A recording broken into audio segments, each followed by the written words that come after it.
Yes, team, how are we doing tonight on this unfortunate evening? But we're going to make the best of it regardless.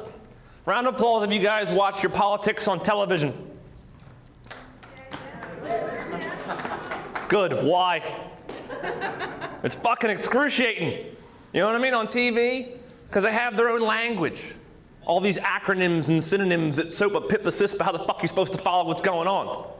And it's amplified exponentially because the rest of television is so amazingly interesting. Like, why would you give a shit about Citizens United or NDAA when you could watch The Walking Dead, Breaking Bad? You know what I mean? So it's in light of that observation that I decided that I would take some time and write a story using a language that we in America understand far too well. Here's my story about politics.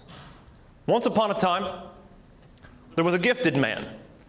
And after The Daily Show, he was up all night dreaming about living single. But in reality, he was a family guy in a full house with Family Matters.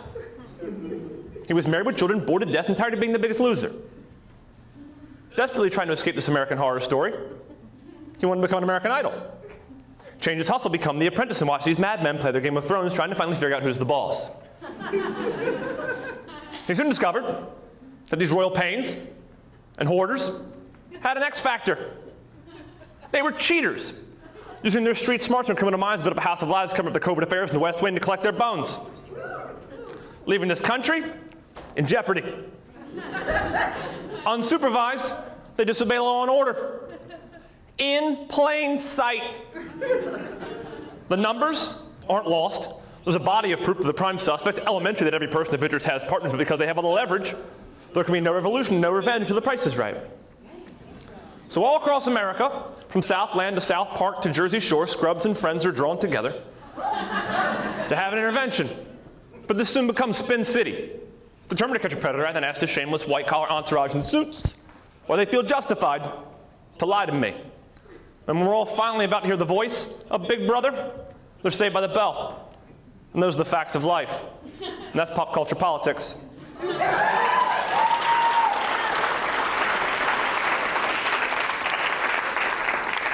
I figured we'd get the big punchlines out of the way early. Now, we had an election that came up, and we were offered two options. We could take the blue pill and be fingered in our asshole while we sleep, but it'd be okay because they would whisper to us how pretty we are. Or we could take the red pill and be violently face-fucked while our children watched and live tweeted. And we can see how far down the rabbit hole this really goes. And I'm looking at our two choices, and I'm like, fuck you, Morpheus. I don't want these pills. What do you and Oracle got in the back there that I could try eating? Because these pills look tough to swallow. And swallow we did. We took the face fucking. Proving once again that America is a Christian nation.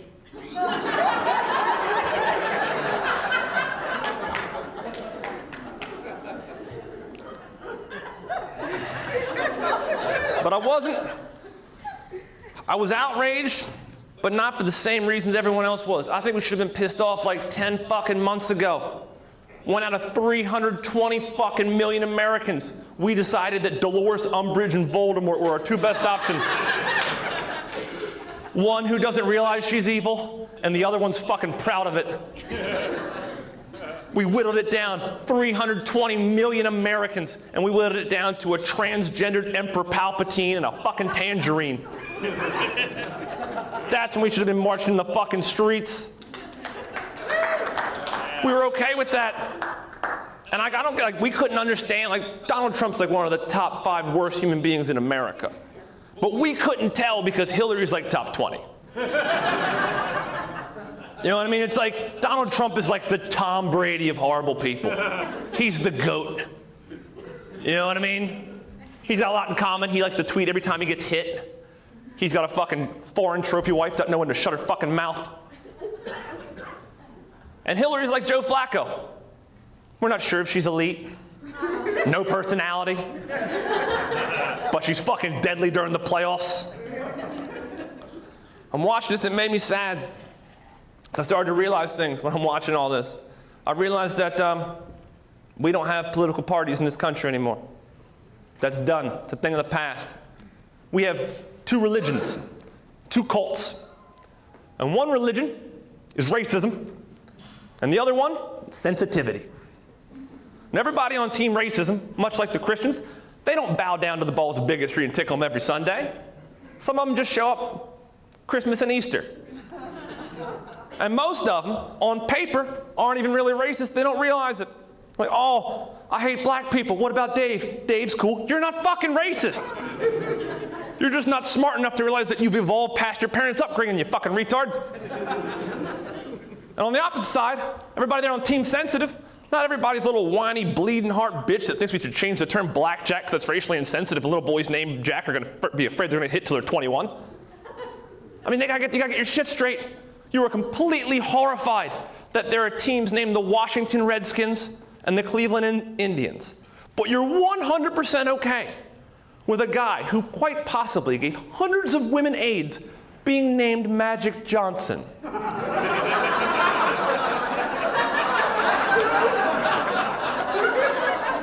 I had a legal team help me with that one.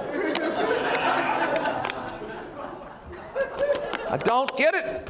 But the thing is, right now we're so polarized, if you challenge one, you get thrown into the other. And I don't want to challenge team sensitive because I don't want to be called racist, right? Round of applause if you guys hate racists. That's an easy one. Now round of applause if you guys hate racist people. See, that's where we differ. I don't hate racist people. Because me hating a group of people that I've never met, that sounds like something racist people fucking do. So I don't hate racists. I feel sorry for them. I pity them. Because you are born in a country where you have the opportunity to meet tons of different cultures, learn, and become better because of it, and you missed out. I was fortunate as a kid. All the white kids on my block were kind enough to, their most fun game was to put out cigarettes on my hands. So I was very open to different cultures. And when I started doing comedy, I started doing it in black comedy rooms. And some of the shit that I said initially was probably racist.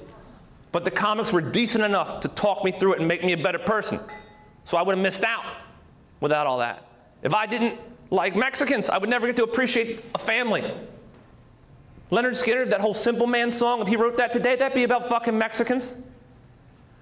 Americans would trade their sibling for a fucking iPhone right now. That's way more of a Mexican thing. The family. What I'm saying is, being racist is like walking through a grocery store and only shopping in one aisle. It's like if your favorite food is pizza and you don't have the fucking balls to try anything but cheese. You know what I mean? You go to the counter and you're like, you want some black olives on your pizza? I don't want nothing black on my pizza. You want some jalapenos on your pizza? Jalapenos ain't gonna work on my pizza. How about ham and pineapple? That's fucking disgusting. Ham and pineapple is the pedophilia of pizza. You gotta draw the line fucking somewhere. What I'm saying is you gotta try different things and accept that. That way you can learn. My favorite pizza is a black olive, pepperoni, banana pepper pizza. That's a pizza I can grab by the pussy. Thank you all for your time and thank you for having me. Have a nice evening.